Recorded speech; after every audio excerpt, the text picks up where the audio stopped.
For 10 long years, the Greeks had laid siege to the city of Troy. 10 years of blood spilled on the same dusty plain. Their greatest hero, Achilles, was dead, felled, the poets say, by an arrow to the heel, and still the great walls of Troy stood unbroken. The Greeks could not take the city by force, so they turned to something else. A trick. The idea belonged to Odysseus, king of Ithaca, the cleverest of all the Greeks. In Homer's Odyssey, the horse is remembered as his scheme, devised with the help of the goddess Athena. The plan was simple in words, but daring beyond anything they had tried before. If they could not break down the walls, they would make the Trojans open the gates themselves. A craftsman named Hippias was put to the task. Working with timber from the slopes of Mount Ida, he built an enormous horse of wood, hollow inside, large enough to hide a band of armed men within its belly. It was a thing of craft and beauty, and that was the point. It had to look like an offering, not a weapon. When it was ready, the bravest of the Greek warriors climbed inside, among them Odysseus himself, Menelaus, and Neoptolemus, the son of Achilles.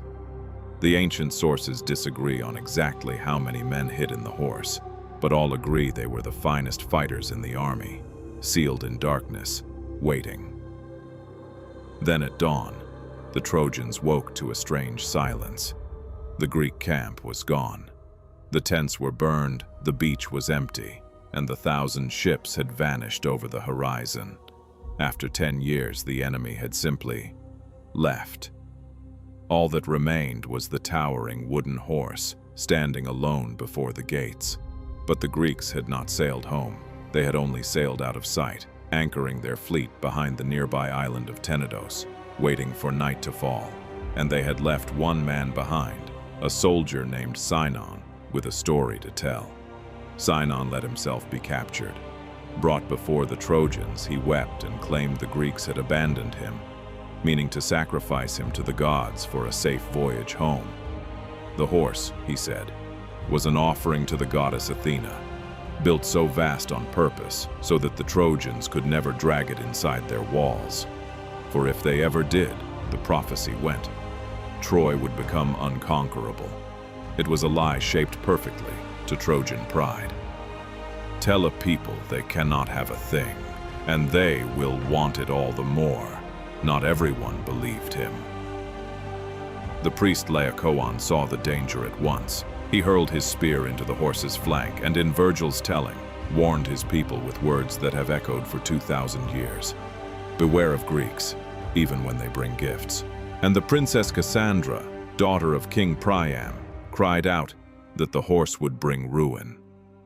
But Cassandra carried a terrible curse. She could see the future truly, yet was fated never to be believed. Then the sea gave its answer.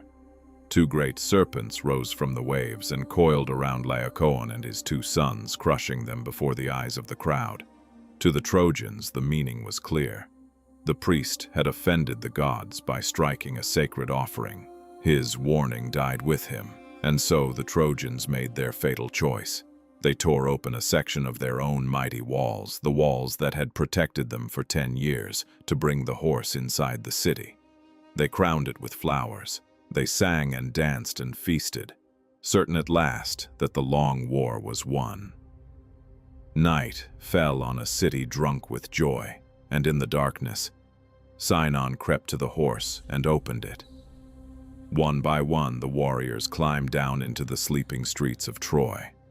Sinon lit a beacon, a signal flashing across the dark water to the waiting fleet at Tenedos. The ships came back. The hidden warriors threw open the city gates from within, and the whole Greek army poured into Troy. There was no battle, only slaughter. The city that 10 years of war could not break fell in a single night, undone not by strength, but by a story it chose to believe. By morning, Troy was burning. King Priam was dead. The towers that had stood for generations were rubble and ash, and a hollow horse of wood had become the most famous trap in human history. We still use the phrase today, a Trojan horse for any gift that hides a danger within. It is a warning older than Rome itself, that the most dangerous attacks are not the ones that batter the gate, but the ones we welcome through it ourselves. The fall of Troy was not the end of the story. For one Greek king, Odysseus, it was only the beginning of a journey home that would take another 10 years, and that is a tale for another day. If this story moved you, subscribe to follow the series from the very beginning. The thread of myth is long, and we are only just beginning to follow it.